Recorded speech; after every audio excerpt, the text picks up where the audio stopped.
Hello, everyone, and thank you for joining me today to this webinar. My name is Bogdan Balan, and I'm a product manager at Computer and Design Services, also known as CADS.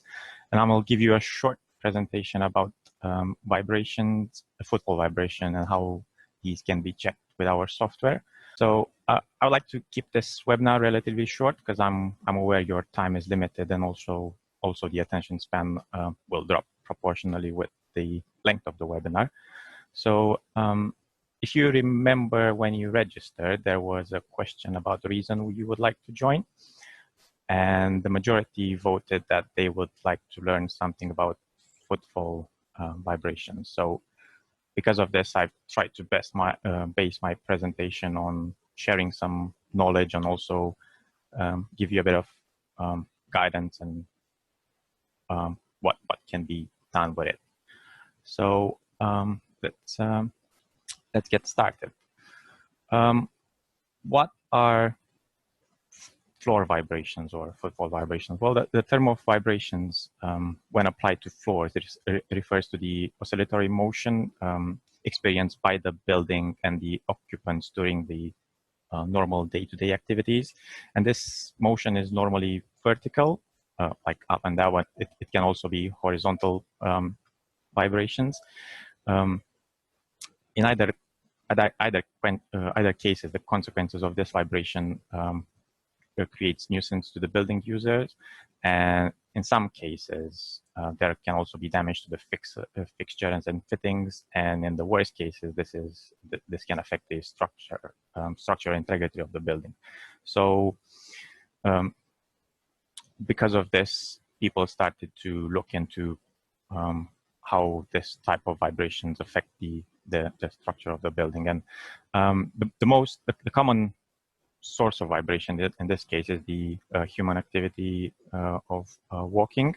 And although these seem like small in magnitude, this can bother people that are either leaving or working on that building. And this can be a nuisance, especially when you do like work in with a sensitive equipment, or when you're trying to do motion sensitive activities such as surgery. So if like going further, if this is the vibration is more acute, like in the case of dancing or anything like that, then obviously this will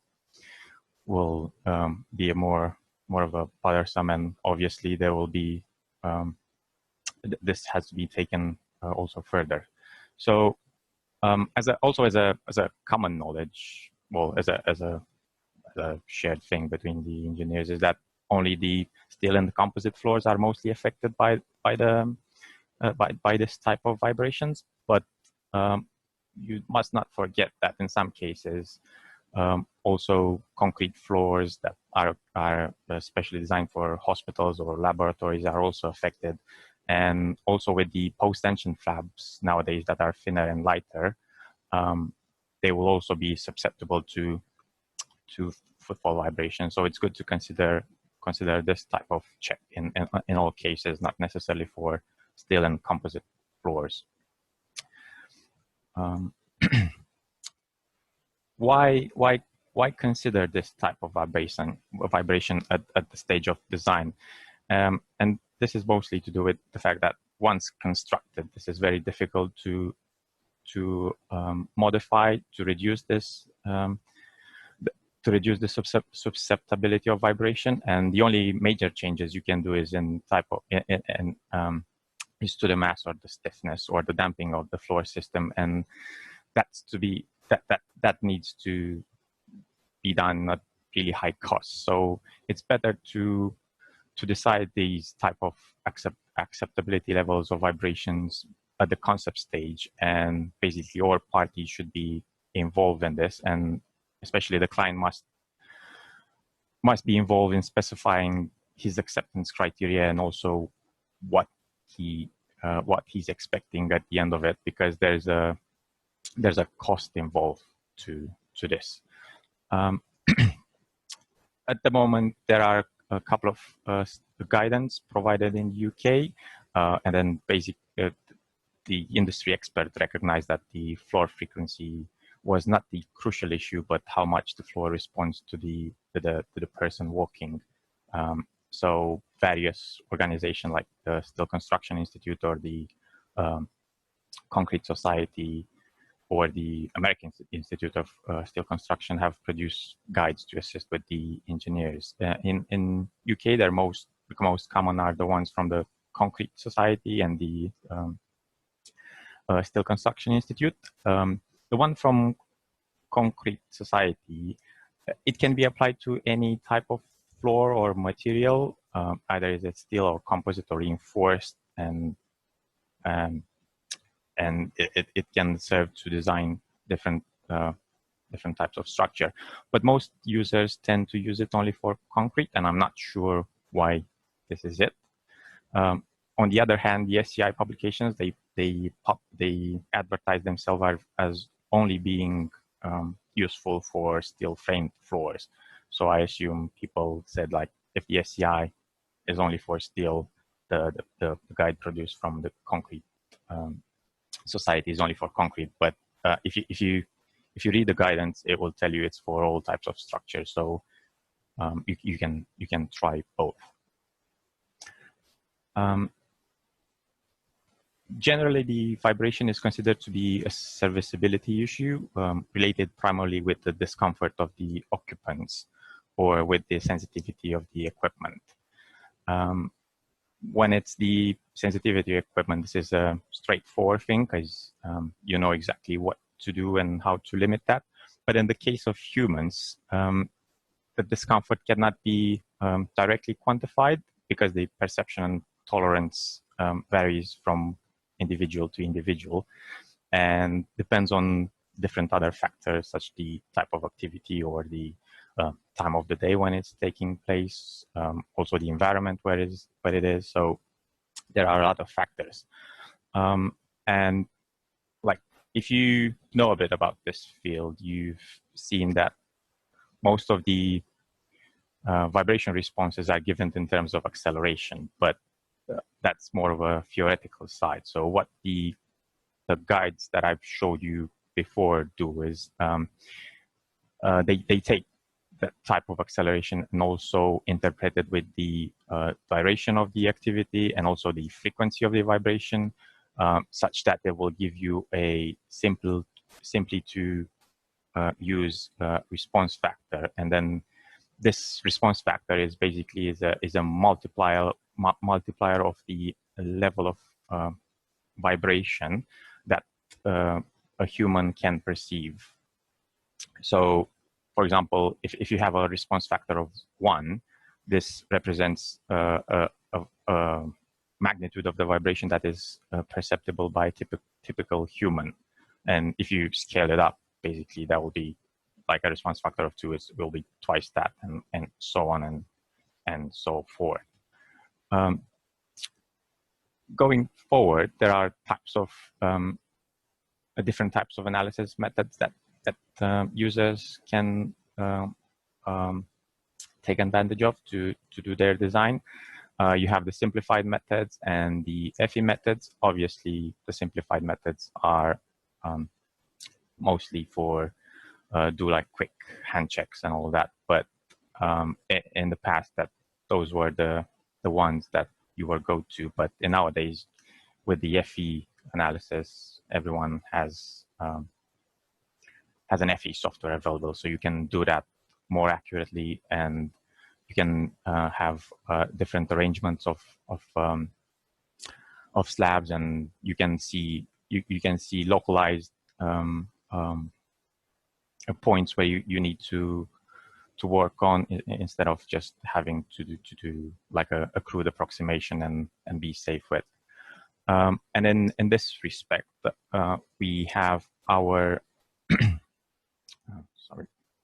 In this respect, we have our Footfall analysis software that basically is a processing software that links to either the Drupal RFM or the CA engineer that basically will take the geometry and the results from there, and it will provide you with a footfall analysis response factor or a vibration dose analysis. And the best part of it is that you can use the same model you have used to do your structural analysis and work on that. You don't need to do a special model or anything like that. So you don't have to do the work twice. So like our Footfall analysis enables you to locate the regions of high or low responses, and to, for example, to make sure that you don't put any sensitive equipment in that regions, or also how to improve it. And because our software is based on the first principle of structural dynamics, you don't need to use any empirical formulas to a specific layout, and you can basically calculate the footfall response to any types of floor bridges or any structures you have there from any materials. How it works, as I've said, you would already have a building model from your BIM modeling tools, or even you would create one yourself. So the model is there for the other tasks. So you will need to extract an individual floor from there and modify it based on the guidance given in the previously presented documents to make it suitable for a vibration analysis. And basically afterwards, when you have all this set up, you do a model analysis to determine the natural frequencies, the mode shapes, and the model masses. And then for each type of the responses, you can calculate the modes of vibrations, again, for each of the walking harmonic. And at the end, those model responses are added up to get the acceleration and then to transform that in a response factor. But the best part of it is that you would get it as a counterplot, so you can see exactly where you have to improve your slab. As I've said, there are some things you need to address when you export the floor from your general model to the Footfall model, and these are specified in the guidance, but mostly like these are like the general ones you would expect it to be conscious about, because for example, for the beam connections, in terms of strength and serviceability, the structural engineers often assume these as pin-end connections, but but because the footfall vibrations introduce so little strain, from experimental tests, it has been found that you can set these as fixed instead of pin. So you should model these without releases. Also, that the columns introduce a rotational stiffness that can increase the frequency of the floor, so it is better to include them. Also, the guidance suggests that these need to be supported at their inflection points, and commonly this is mid-height of the column between the stories. Also, through experiments, it has been found out that the facade and the other types of restraints for the floor can be integrated as a to help the stiffness and restraint. So you can model these facades as supports, and also in most cases you need to make sure that the mass is the one that is actually accounted. So you would need to allow for like the dead loads and then the additional fixings and all that, plus some type of live load that you are sure that it's going to be there. Obviously, sometimes you can do a plus minus this type of live load.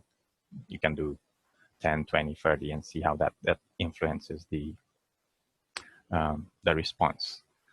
And now that I've give you this short introduction, well, relatively short, I'll give you a demo to our software, and I'll be using the Drupal software that we have. So you can see here that we have like a general building here with steel beams and concrete slabs on top. And let's say I also have the loads on it, so they're already there. I don't need to do anything in particular. So let's say I want to take the middle floor out, and then I'll just save it as a different with a different name. Say floor level 2, and now if I go and open it, you can see that this has now been extracted. When you do this approach and then save it as save it from another file, you can see that it's slightly above the ground level and all that, and I prefer it to be in zero coordinates, but that's just my preference. You can easily do it from there, so there's nothing wrong with having it, but I just prefer to have it in the origins. So I'll just move it there. Okay, so once I've moved it here, as I said, you can see I've exported also the columns with it, and the loads are still there. So what I'll do is I'll just trim the length of the columns. At the moment, they should be 3 meters, so I'm going to do it mid-height, so 1.5 meters, and the same the one at the top. I'm going to do it 25, and then I'm just going to put some hinges support at the ends. All right, so that takes care of the columns. Also, if you look at the beams, they don't have any hinges, so they're fully fixed at the ends. And now let's do the facade. So let's assume this this floor has facade all over. So I'm going to start with the sides, and Y and Z. So let's assume there's a facade here, there, and this side, and then the other way here, and on this side.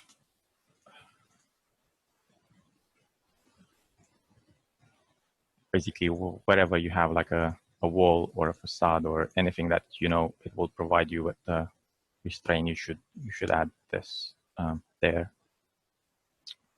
And for this corner here. Okay, so now I've set up all of this. Also, one thing to notice when you do like a vibration, well, when you do a dynamic analysis, basically the material properties change. So in this case, the guidance recommends that the Young's modulus and the self-weight, the specific weight of the concrete should be changed to different values. I can see that. This is not the units I want, so I'm just going to put it so everyone can understand it. So going back to this, you can see that this type of concrete has a 32,000 megapascals Young's modulus. This standard recommends, well, the guidance recommends a 38,000 megapascals Young's modulus, and also a 24 kilonewton meter cube specific weight. So that's all done here, and basically that's it from preparing the model itself.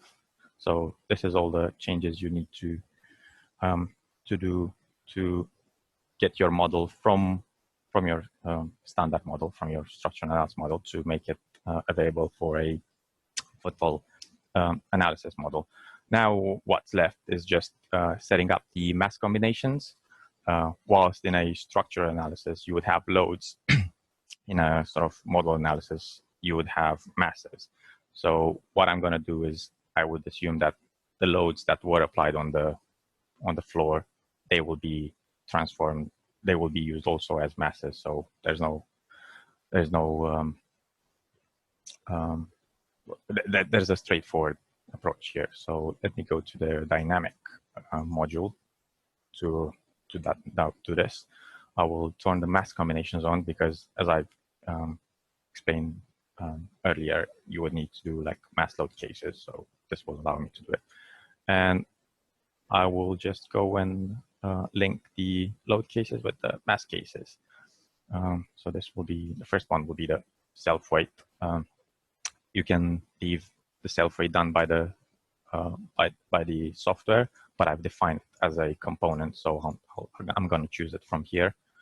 And then the dead load, again, I have a component that's dead load, and I'm going to link it with this. The additional from the fixings and all that.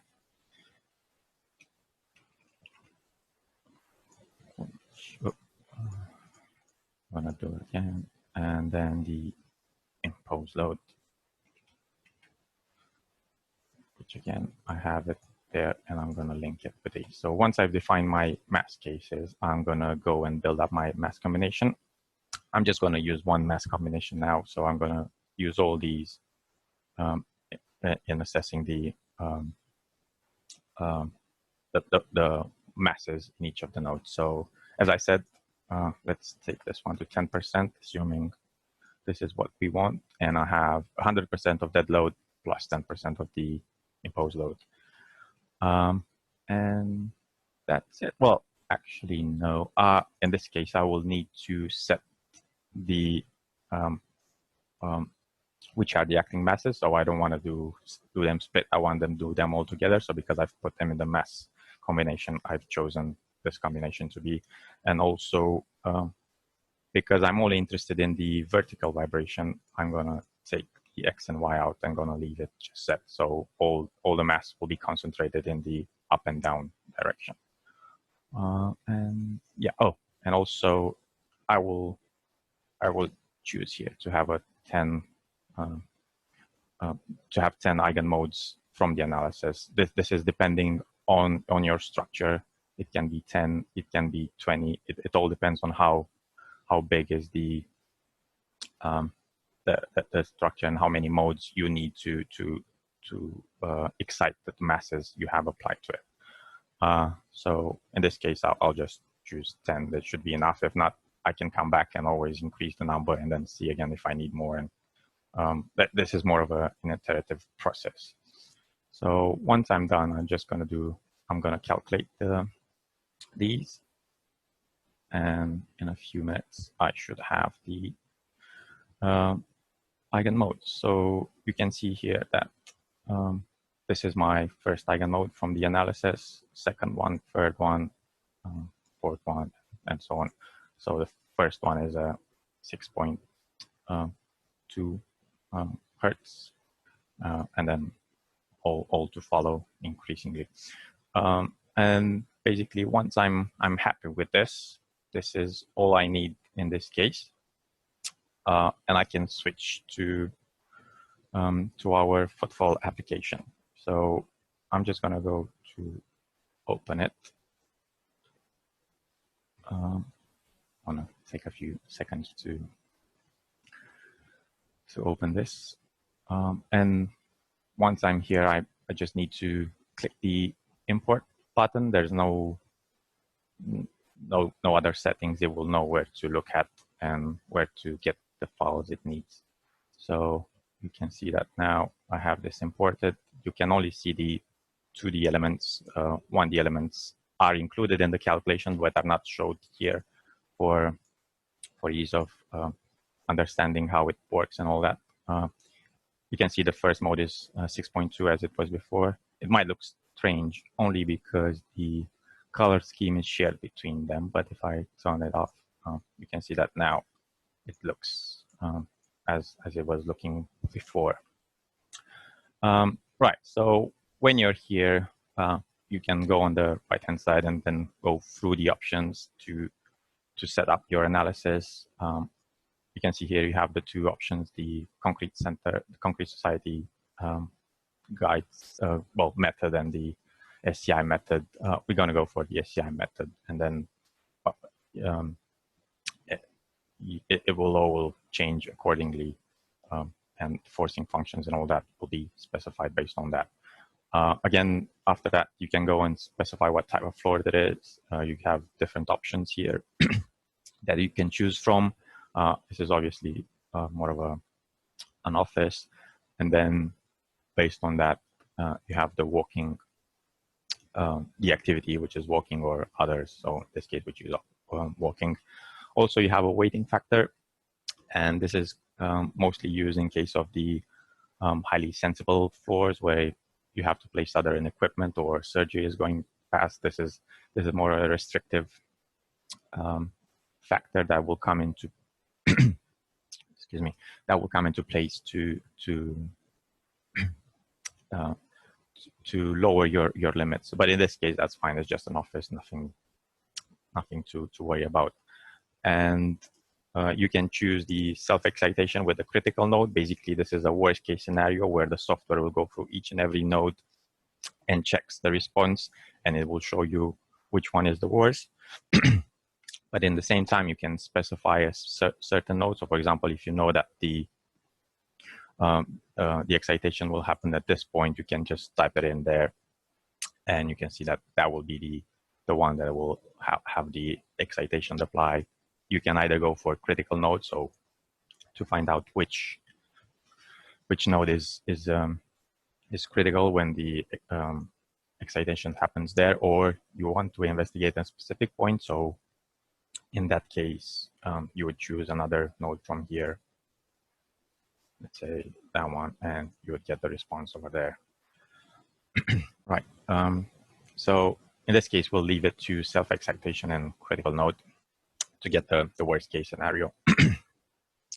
And as we go forward through the tabs, you can see that we have different parameters for the walking. The minimum and the maximum walking frequency are linked with the activity you are specifying here. So you can see that if I change the activity, these have been changed, but you can also edit it manually. That's not the case now. The weight of the walker, this is something that needs to be specified by you. In this case, the default is slightly optimistic.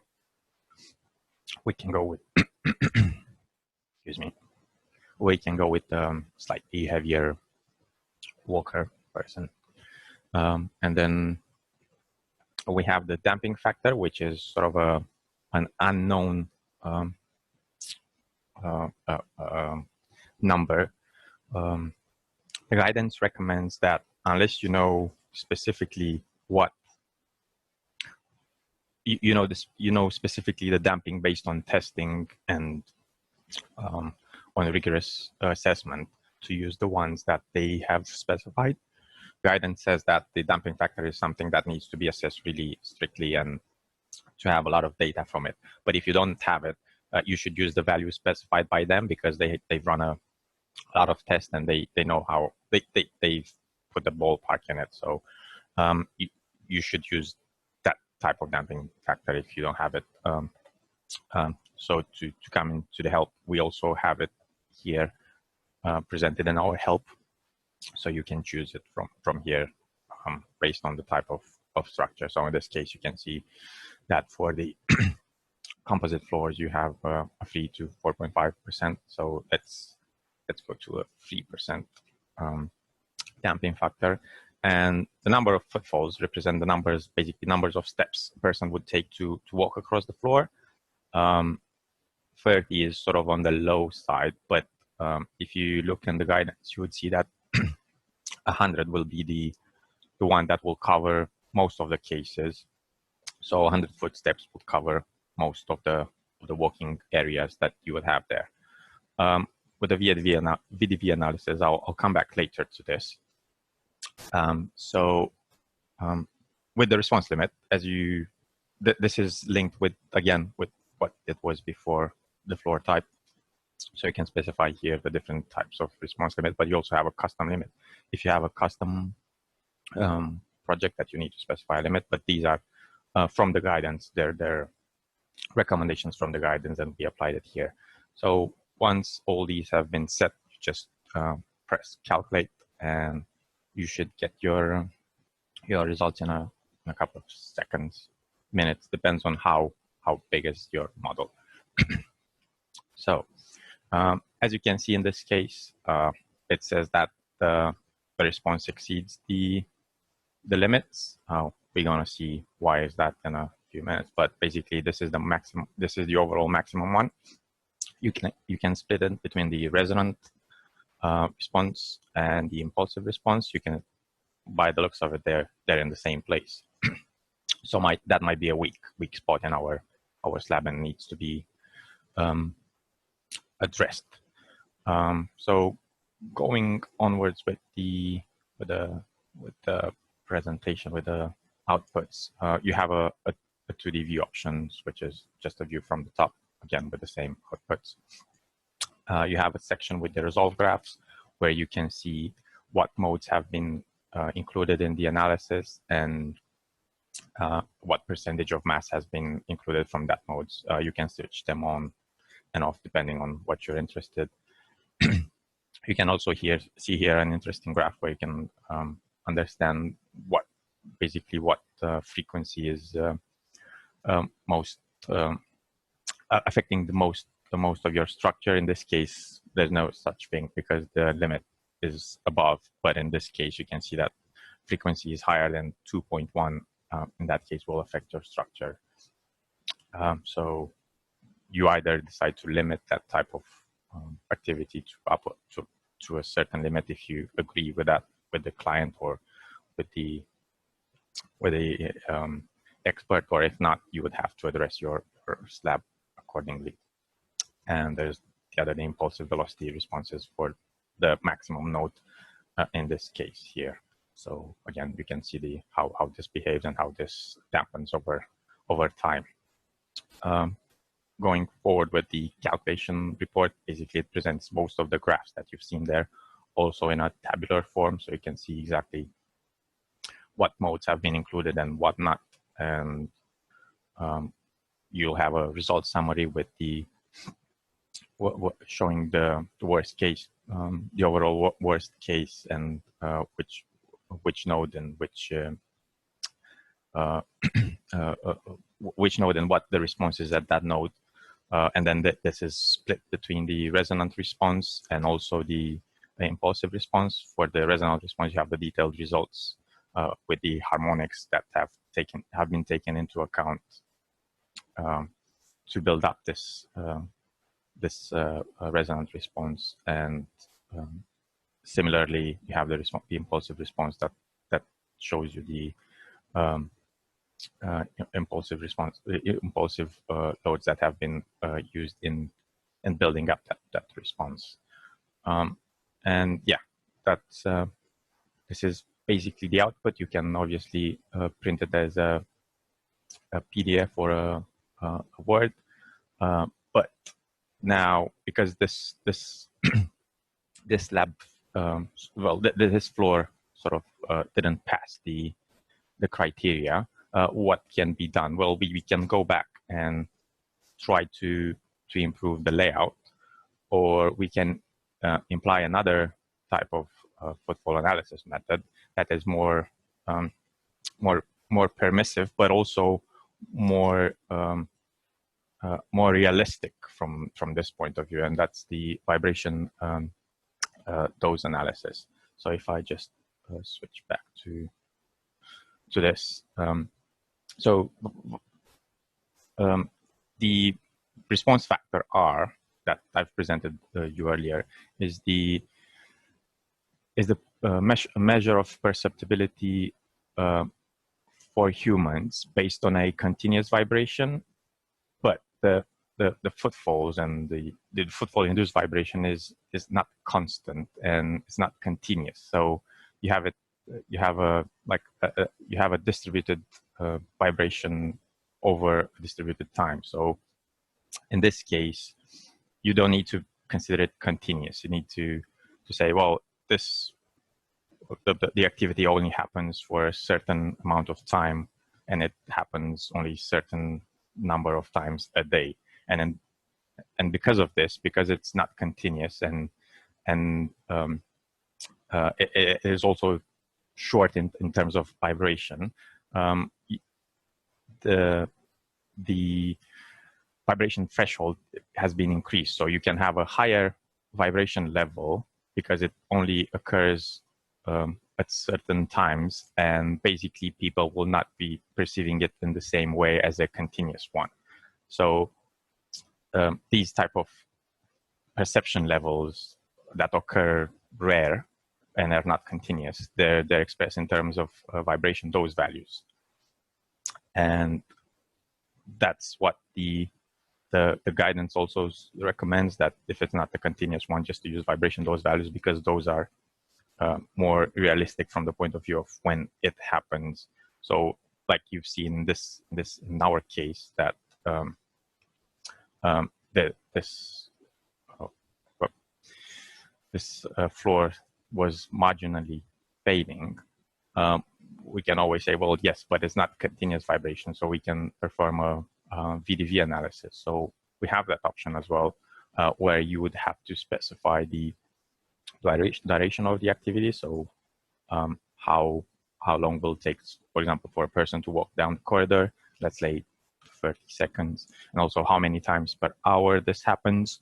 And we just say 150, for example.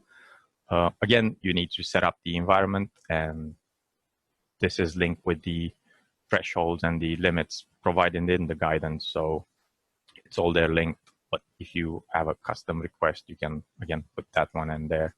And yeah, basically that's it. You just specify that it's not a continuous vibration. It only happens for 30 seconds for a number of times an hour. And then when you calculate again, we should be able to see that this one passes in these type of conditions. So it would help us go forward in our project without having to revise any of the layouts or any